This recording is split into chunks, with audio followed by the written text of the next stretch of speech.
einen Moment. Wunderbar. Vielen Dank, alle. Ich kann euch nicht sehen, aber ich danke euch dahinter für die wunderbare Technik auch.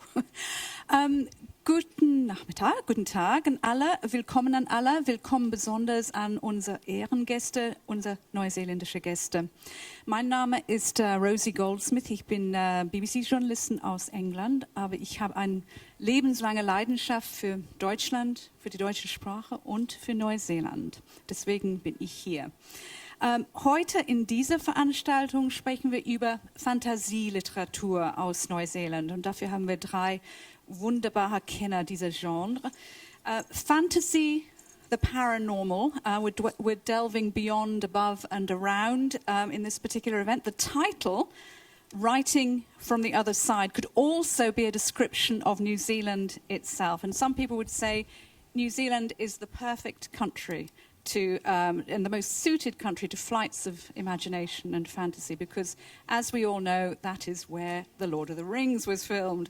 But let's hear what the actual writers want to say about fantasy as well from New Zealand. Welcome to Nalini Singh and to Lawrence Patchett and Elizabeth Knox.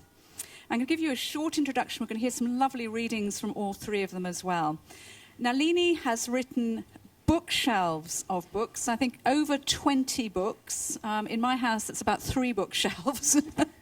And has been on the New York Times bestseller list and is a huge commercial and literary success as well. Now, Nalini's an inveterate traveller, and I find this really interesting as well. I want to talk to her a little bit about that. And she takes lots of photographs, she blogs, she writes every single day. Nalini hit the New Zealand writing scene 1999 with romances and published from 2002 under the Silhouette Desire romances.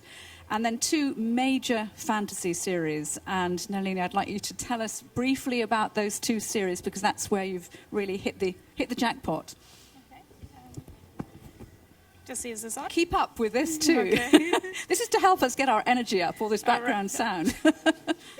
It's a soundtrack. Interesting. So yeah, I write two series, the Guild Hunter series and the Sci Changeling series. And they're both what you'd call alternate realities. So it's taking our world and saying, what if? And so for one series, the Guild Hunter series, the what if is, what if archangels ruled the world? And so the series is set mostly in New York, but it's a New York ruled by an archangel. And if you look up, from Fifth Avenue, you can see angels flying overhead. As one does. As one does, yeah. Absolutely. Yeah, so it's a mix of reality and that paranormal element. And with the Sci Changeling series, it's very similar. The what if question is, what if psychic abilities were real? What if I could truly telepath to you right now? What would the cost of that be? What if it drove you insane? And then what would you do to survive? Mm-hmm. So that's the central concept of the second series. Yeah. We'll hear a reading soon from that. And I want to introduce properly to my left here, Elizabeth Knox. And I've been a long time fan of Elizabeth's writing, so it's great to meet her at last. I know everybody always says that, but I mean it. I really do. And I must say that I'm particularly fond of the two because I know that Nalini likes chocolate a lot, and you must like wine because you wrote this amazing book called The Vintner's Luck. And you may know Elizabeth Knox from that absolutely remarkable book. Now, you've been writing a very long time. You've been writing full-time since quite a long time. 10 novels? Is it more? 13, but some of them were autobiographical. The microphone. Thank you. Yes, 13 and that one is that one is not on, I don't think, actually. It'll come up green, just one sec. No? Let's just have Sorry. It's on mute. There it's we okay. Are. There's no hidden agenda here. No, yes. Okay. At all. So tell us a little bit about, let's start talking about Vintner's Luck as well, too. That was a huge success for you. That propelled you into... Well, that's really the book that changed my life. And I'd been writing books that had been published in New Zealand, and I had just written probably one of my most New Zealand books, which was a a book set in the 1940s that had my father in it as a character investigating a missing person story, and it was his real life mixed in with a made-up story, and it was quite postmodern in that way. It's very New Zealand, very literary, and then I just got this idea after I'd had a fever for this book about a winemaker and an angel and their lifelong relationship and love affair. And I got the beginning of the book from a dream that I had, and then I just thought, well, I should write that down and see if it's a story. Wrote 100 pages, thought this is a novel, continued it thinking, oh, France, angels, what am I doing? 19th century, what am I doing? What? But as I was just completely wrapped up in it, and when I finished it, I thought, oh, okay, I think I've got something here. So it was rather peculiar to go to one thing from.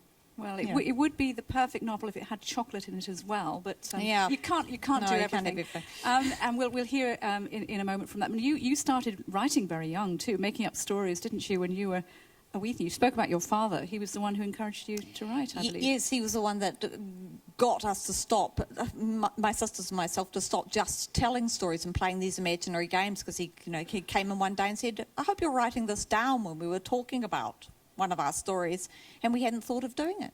So we started. Thanks, Dad. Yeah, thanks, Dad. My dad never said that to me. I wonder why not.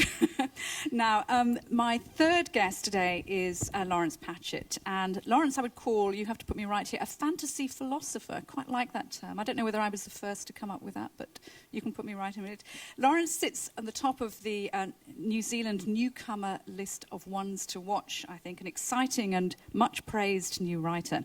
He was a winner in the New Zealand short story competition, The Long and the Short of It. And this is a title I think you'll hear a lot over the next few days. It's a wonderful competition, and in fact Elizabeth Knox was one of the judges, and you actually judged. Thankfully, you're on the same stage. It's good news. You judged this particular collection or particular story, and as a result, you have now published your first collection of short stories, That's long right. short stories. Tell us a little bit about that, and welcome, Lawrence. Tell us a bit about your book. It's called I Got His Blood on Me. Yes. Okay. So the short story was one of my most historical fiction. Hold it quite close. I think it's probably better, isn't it, for us? Yeah, one of the most it was the most historical fiction of my stories, I would say, in that it was it appeared to be a sort of a rather seamless representation of historical reality involving the accident of a coach driver. And I pursued that vein for a number of other stories within this collection. And growing within me as I was working on that kind of a story was a growing anxiety about the ethics of historical and biographical fiction and the problems that I saw in those processes. And rather than deciding to suppress that anxiety and try to bury it within stories that would continue to be written in the same way, I decided that I needed to embrace it and bring that anxiety right into the centre of the story. And that's where the paranormal came in, and I guess that's why I'm sitting on this stage with these writers. And it actually became a really energising conflict and problem for the stories from that point on. Let's hear some of the writing, and then we'll talk about the genre and paranormal or fantasy, and you can discuss that, what you like to be called as well, too, because it's a hugely, I think, sometimes quite controversial labelling process. Would you like to read to us, first of all? You're going to read from I Got His Blood on Me, the title story. Wonderful. Thank you. It's just a brief reminder this is also about literature and books too, which I think is rather a nice flavour. Thank you. So I'm going to read from I Got His Blood on Me. How's the microphone? Should we put the microphone a little bit closer?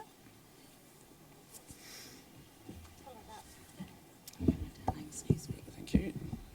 Very good, thank you. I could have done that myself, I guess. Okay. The man bled on the motorway.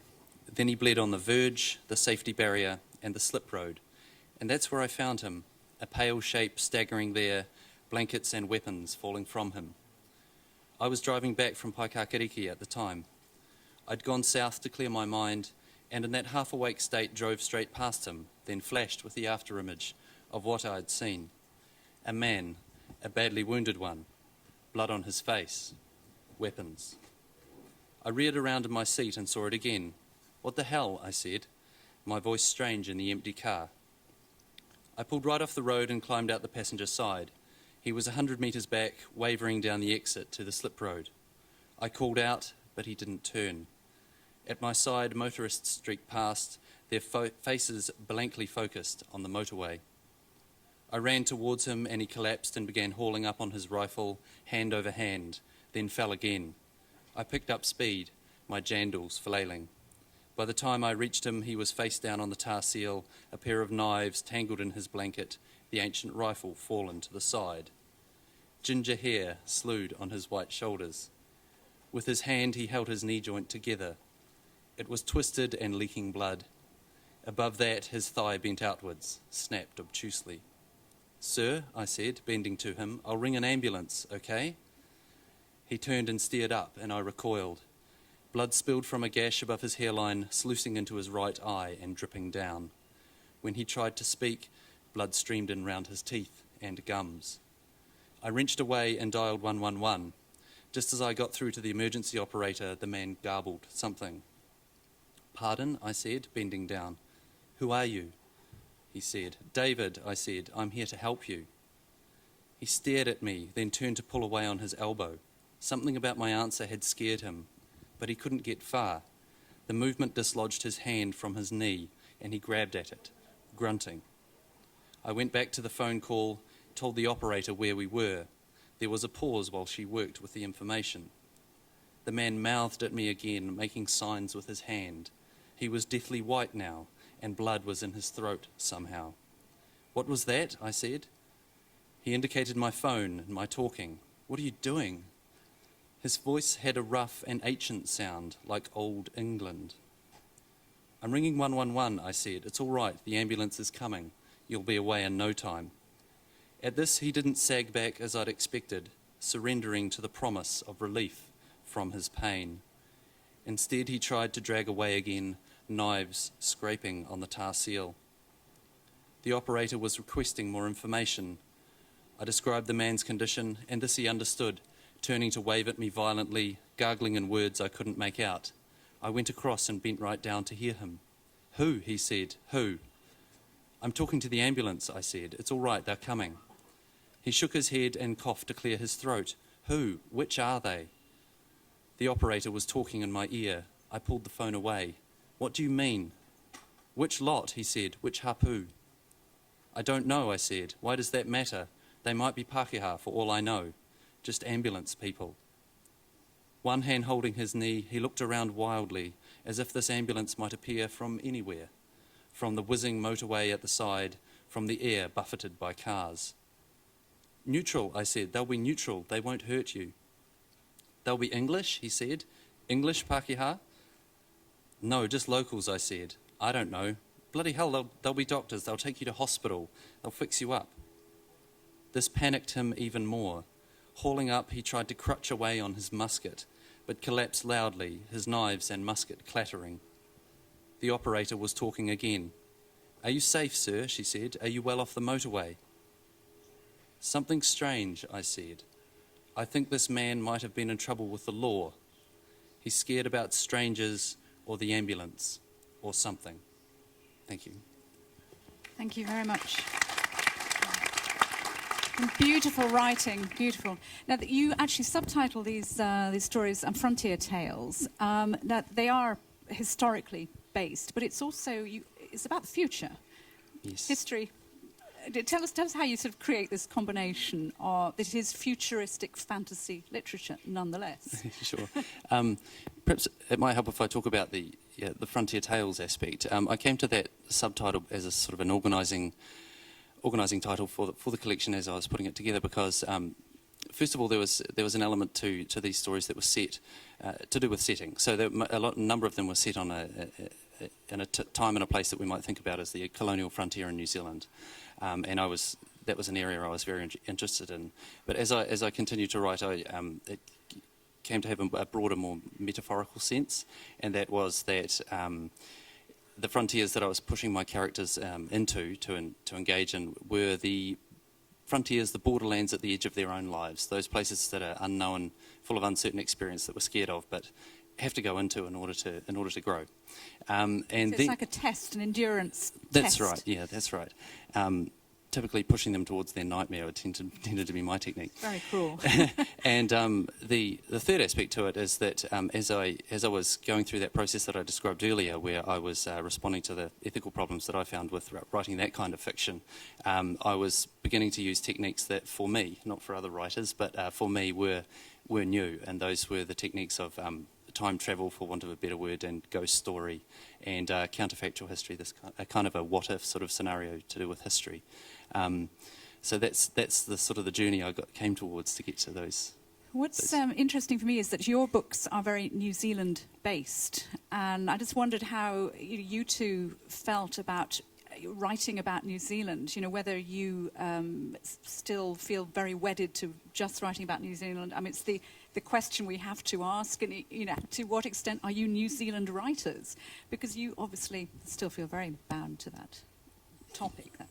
Yes, and even to the sense of the local district. I was moving into a new area at the time, and trying to learn how to become a local, and so much of my stories and much of the material that's sort of explored in them is me learning how to live in that place. What about you two? What about you, Elizabeth, with this idea of being a New Zealand-based writer? And well, I've written so many different kinds of books now, and I mean, I've had a great deal of pleasure from writing the young adult books, the young adult series that's set in a kind of a New Zealand, Australian, South Pacific nation, settled earlier than both countries, called Southland, where I can have as much New Zealand or as little as I want. And frankly, I ended up with too little and, left things out that I should have put in because I thought that I was going to only write one book to start with, and that I wasn't going to confuse anybody with too much detail for the plot. And then I've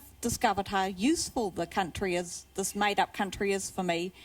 And I've written another book, after the Dream Hunter duet. There's a book coming out next year called Mortal Fire that's set in Southland in 1959. And it's yet another book, and it's not really a series in the normal sense. They're sort of connected books that cumulatively will come to a book where all the elements of all of them will come together, but they're all separate. But yes, it's even more. It's Southland's more like New Zealand in this book, and and I've managed to sort of correct some of my errors, and now that I think, well, actually, I want to do more with it. I need more to do more with. then, I mean, Nalini, are we even right to talk about New Zealand fantasy fiction? Isn't it just fantasy? Yeah, well, the majority of my books are not set in New Zealand, and for me, the needs of the story drive the setting. I've never felt that I needed to set anything in New Zealand, as in, what you were saying, that having that feeling that you need to, because I think part of the joy of fantasy is how broad it is and how far you can take it. I think that doesn't disqualify anyone from being called a New Zealand writer. I think our voices are shaped by where we live, and that doesn't necessarily have to mean, the location in the book itself. It's just who we are as writers. I mean, your books, probably of the three of you, yours are the most sort of. They're not local in any way at all. They really are. I mean, they're extraordinary, absolutely amazing. You see that some of the covers too are quite steamy, hot sex and so on and so forth. So I mean, I'd like you to read a little bit as well too. Mm-hmm. I mean, you have the thing that I mean, we are talking about fantasy literature today, and the thing that you all have is you all have an ideas system. And you have a basic idea which you're trying to explore, whether it's endurance or history or maybe religion a little bit sometimes with you. And I just wonder, what is your ideas system, the basis of your fantasy? There's two, but I write two very different series. So for one series, it's the idea of immortality, which often comes up in books. You have immortals, and I always had a problem with how human they acted. Like, for me, it was, if you were alive for that long, wouldn't you become inhuman in a sense? You wouldn't act like me and you. So, you know, for the Guild Hunter series, that's what I'm exploring. That's the basic idea at the center of it, that idea of, you know, humanity and what it means, and whether you'll retain it if you live so long that you become jaded with life. And with the second series, I suppose it is, again, the idea of humanity, what makes us human, because I have an emotionless race in there. They've conditioned emotion out of themselves in an effort to survive. And again, does that make them less than human, or are they just different? You know? You're going to read a little bit as well from Guild Hunter. Yes. And you're going to... Yeah, from Archangel Storm, I'm going to read that. It's the 5th book in the Guild Hunter series. It's going to be translated into German next year. The previous book, Engelskrieger, is already out. So, yeah. You're going to read from the lectern as well, too. Great, yeah. And it's the first reading I've ever been to where we have it from an iPad. And so it should be. That's right. So we've got a mix here, you know, books and ebooks. Okay, so this is from the prologue of Archangel Storm. I think I might just... Jason didn't know how long he'd been hiding in the dark place in the ground where his mother had put him, telling him to hush. He'd waited so long, hadn't even crawled out when his stomach hurt with the hunger. But she hadn't returned as she'd promised, and his wings were cramped and hurting from the small place, his face wet with tears. She knew he hated the dark. Why had she put him in the dark? The sticky dampness that had dripped through the floorboards above, it covered him. The taste of it thick and ripe in the air. The smell made him nauseous, and he knew he couldn't stay here any longer, even if his mother was disappointed by his disobedience. Stretching his stiff limbs as far as he was able in the confined space, his wings still crumpled, he pushed up on the trapdoor, but it wouldn't budge. He didn't cry out, had learned to never, ever cry out. You mustn't make a sound, Jason. Promise me. Digging his feet into the earth, he pushed and pushed and pushed until a tiny crack of smudgy light appeared at the edge of the door. The hand-woven mat above thin enough not to blot out the sunshine. Whatever was blocking the trapdoor was heavy, but he was able to wedge his fingers under the lip of the door, touch the mat he'd helped his mother weave after they'd collected the leaves from the flax bushes. It felt rough against his knuckles as he pushed his hand through to the wrist, and the trapdoor hurt when it came down on that wrist. But he knew his bones wouldn't break. His mother had told him he was a strong immortal, that he'd already grown deeper into his power than she had by the time of her 100th birthday. So strong, my baby boy, the best of both of us. He didn't know how long it took to wedge his other hand under the lip of the trapdoor, to twist his body around in the hole, the skin rubbing off his wrists, until he was holding the edge and pushing it up. He just knew he didn't stop until he shoved hard enough to slide off the blockage, the mat sliding away with it. The door came open with a dull thud, as if it had landed on something soft. Chest heaving and arms sore, he had to wait to attempt to climb out, and even then his hand slipped, slick with the blood from his torn-up wrists. Rubbing them on his pants, he gripped the edge again, and sunlight from the sky window hit his hands. He froze, remembering the dark and viscous liquid that had dripped onto him while he was trapped in the hole. Crusted and dried and flaky, it had turned into a kind of rust on his skin. Just rust, he tried to think, just rust. But he could no longer fool himself as he had in the dark. It was blood that covered his hands, his hair, his face, stiffened the black of his wings. It was blood that had seeped through the mat and the wooden slats below, to the special hidey hole his mother had made for him. It was blood that clogged his nostrils with iron as he gasped in ragged breaths. It was blood that had spilled like water after the screams went quiet. No matter what you hear, you mustn't make a sound. Promise me, Jason, promise.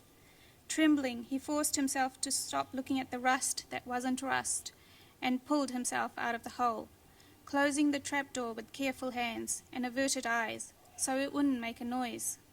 And then he stood staring at the wall. He didn't want to turn and see what lay on the other side, what he'd pushed off the top of the trapdoor. but the wall was splattered with the rust that wasn't rust too. Tiny bits of it had begun to flake off, baked by the hot sun pouring in through the sky window.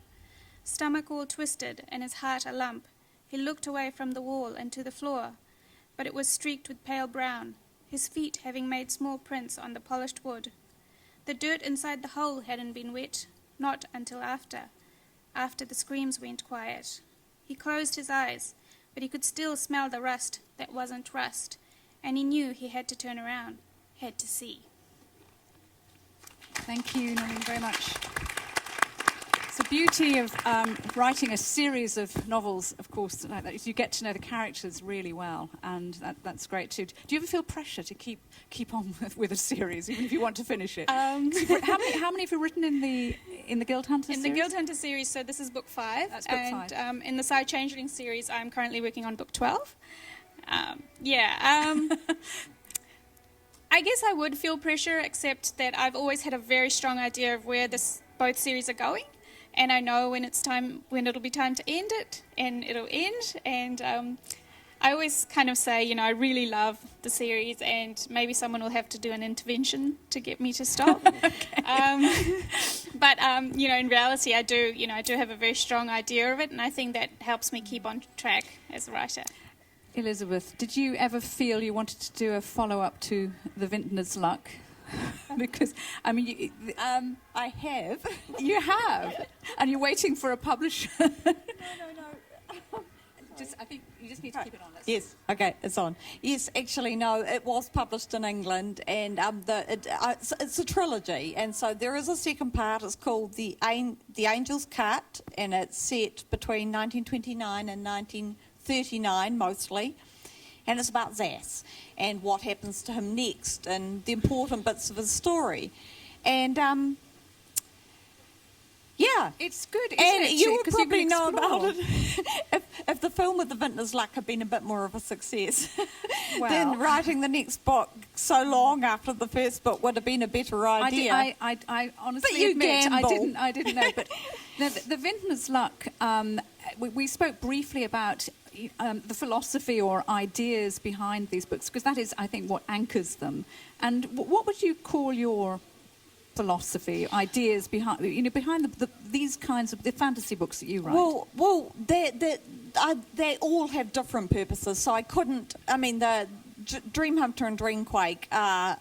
Now they're all translated into German. No. The Vintner's Luck has been, and Billy's Kiss, which Right. was a mystery, actually, rather than a fantasy, was translated.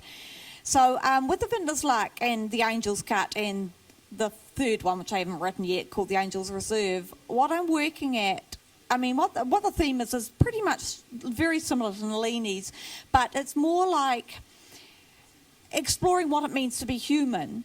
But the meaning of having an immortals in books is that the immortal somehow represents the world that we have to leave. That the immortal, is the continuing thing, the thing that will go on, always go on, with vitality. The thing that goes on beyond us. So I think I'm partly doing that, but I'm also exploring the idea of what would really be heaven.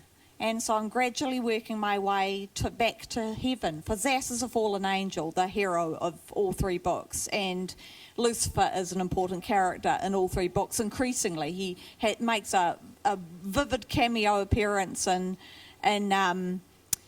Vintner appears several times in The Angel's Cut and is one of the major characters, and will be one of the major characters in The Angel's Reserve. And Zas's journey as a fallen angel, sort of accidentally a fallen angel, pretty much journey back to heaven. So it's the idea of what would be heaven. And anybody who ever thinks that fantasy literature is actually trivial literature is so wrong, because I just think they're some of the most profound books I ever read, actually.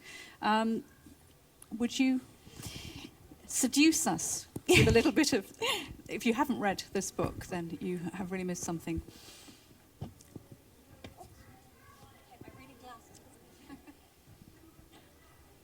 So this is from Vintner's Luck. I don't often get to read from this book these days because I've had this book for quite a while, And so I'm really indulging myself by reading a bit that I haven't read before. So what's happening here is that Zas and Sabran have finally become lovers after they've known each other since Sabran, the winemaker, was 18 years old.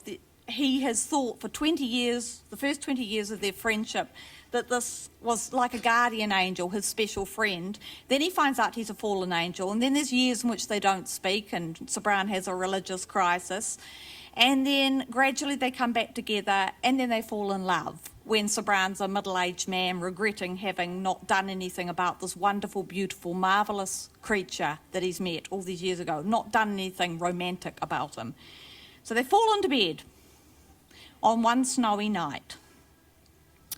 And this is part of a long, ongoing conversation encounter between lovemaking while they're in this snowbound room for days and days. It's towards the end of the time that they're there together, their first time together as lovers. You've been asleep. I think you've said that to me before.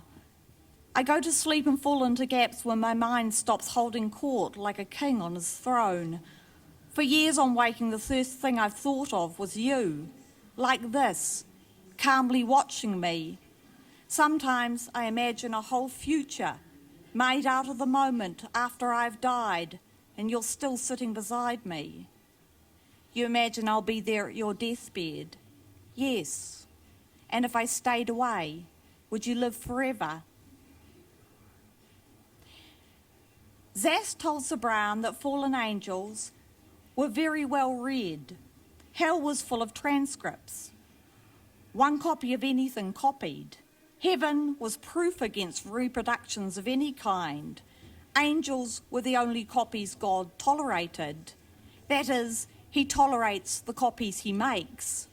Our citadel in hell has a static population but keeps growing to accommodate the books.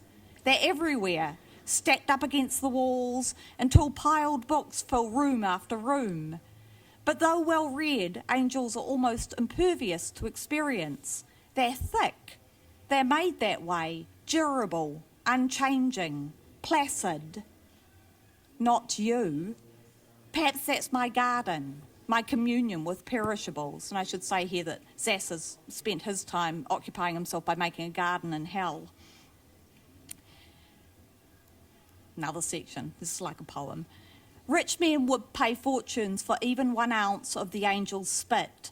His every secretion a potent love potion, sweet-scented, innocent as snow, fresh after days in the warmth, the proved yeast of greasy sheets. I knew I was in danger from the moment I proposed visiting you a second time. I knew because God warned me by sending a whirlwind that pulled a few feathers. But you still came every year. God is my maker, but not my master.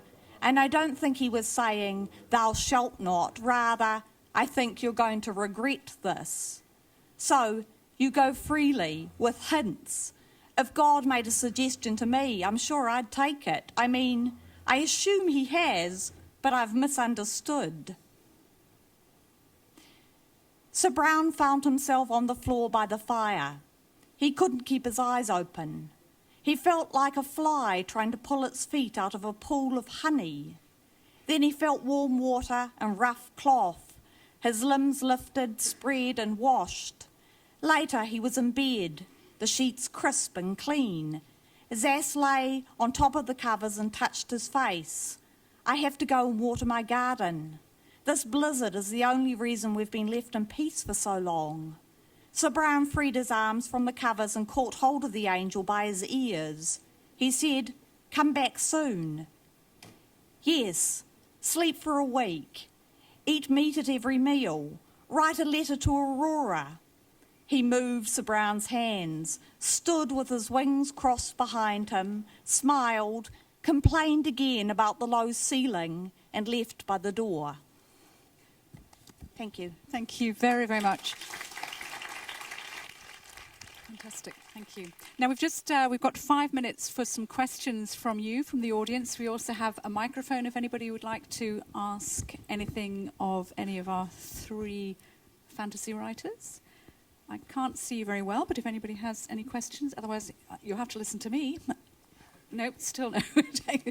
Well, look, in that case, I'm just going to ask away, because I've got quite a few still I do want to ask. Now, the thing that I love about what you're writing, you've got some amazing titles, too. And you really seem to enjoy writing your books. I mean, I hope you all do, too. But there seems to be an incredible liberating feel to your writing. I mean, one, Slave to Sensation, was probably one of my favourite titles of all. I love writing. I truly do.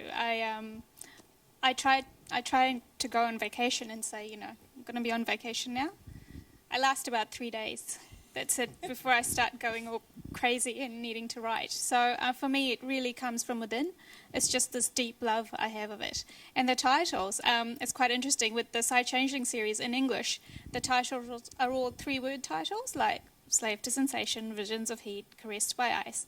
But when you get to by book 12, it's becoming more difficult. So I tend to sort of corral everyone around me and make them brainstorm titles with me and drive everyone absolutely mental until we have one that fits, because it must fit the book. I don't ever want them to be interchangeable as titles. I want each to represent the book.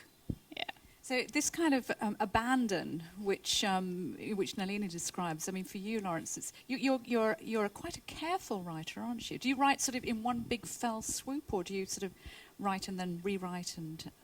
Yeah, I tend to fall very much within the write and rewrite. Are you obsessive as well? Rather, yeah, I'm afraid. You too, yeah. I'm sort of find my way into books. Like I always have, many ideas, and then I will start something and see how it goes along. And if I find my way into it, learning as I go, while having some idea of where it's going. And then I usually get to the last third of the book, and I write it in 10 days. And a complete mad rush of working 17 hours a day. Oh. Yeah, because by that time it's got its shape. It's got its shape. It knows where it wants to go, and it's like it's developed its own gravity, and everything just falls into place. So Lawrence, how long did it take you to write this collection of long short stories? I would say that I had been learning how to write in a dedicated way for about 10 years prior to the publication of this book, but in terms of the writing of these stories, it took around about 3 years, I would say. Yeah. That's sort of a mixture of obsession, dedication, and true creativity, I think. It's more beautiful. Any questions? Anybody's come up with anything as a result of any of this? Why fantasy is a good why one. fantasy? I wasn't going to ask that. Does anybody want to answer why fantasy? Well, I know why me fantasy. Why you fantasy? Well, why me is that with realist fiction, you're always up against, no matter what you do, I'm aware that you're up against a kind of, if you're doing contemporary realist fiction, a consensus about the way the world works. I write fantasy partly to get away from the consensus, and I try to steer a course between using genre and writing literary fiction so that I won't fall into, having to deal with the consensuses of genre fiction. So it's kind of, I'm just finding a middle course for myself, really. But you write across several genres, don't you? So fantasy's one. Where would you place yourself in the whole fantasy scheme of things? You don't have to. No, you don't have to have a label. That's right. I think, if anything, I would talk about the stories in this collection as interactions with history, and with the characters and people and stories of history, and fantasy. These techniques of fantasy that we've been discussing are some of the techniques that I use to sort of enable that confrontation to happen without disabling me with all the ethical considerations that I find within that process. So, yeah. I'm going to ask Nalini one question to end, which is slightly different, but I think it's a very interesting question for fantasy series and so on. Is this whole idea of the related media and social media and the blogs that very often go with these kinds of novels? Now, you're incredibly hands-on. And you respond to all your readers and so on who contact you. Do you find that an additional pressure, or is this something as part of the process for you? It's more, I find it really flattering, and I think it's, I find it really wonderful that my work inspires people to create. So sometimes people will send me art that they've made, from the books that has inspired them to draw or to paint. And, there have been people who've made book videos, all that kind of stuff. I just think it's really fantastic that my work is inspiring other people to go out and create. Did you have that experience as well? Yes, the fan art and the music mixes they make for Sass and Sabran. It's vintner. There's Dream Hunter, Dreamquake stuff, but there's a lot of vintner stuff out there. It's really quite lovely. It wouldn't be as much as you, but it's lovely. No, It's not just Harry Potter who gets this whole world created around him with lots of fans and social media and other worlds created. Have you got any social media on the go, any blogs or... No, I'm. Well, how about starting? No pressure.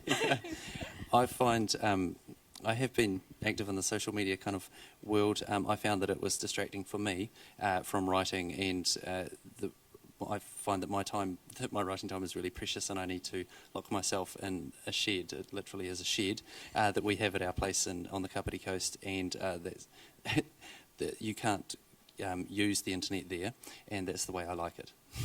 Well, I'm sort of betwixt them. Anyway, thank you very, very much indeed to all of you. Unfortunately, we have to end it there. Vielen Dank an alle, vielen Dank an unsere Ehrengäste, and Nalini Singh, Lawrence Patchett, and Elizabeth Knox. And if you'd like to have any book sign or anything, we'll be sort of just outside there. So do come and meet them and talk to them.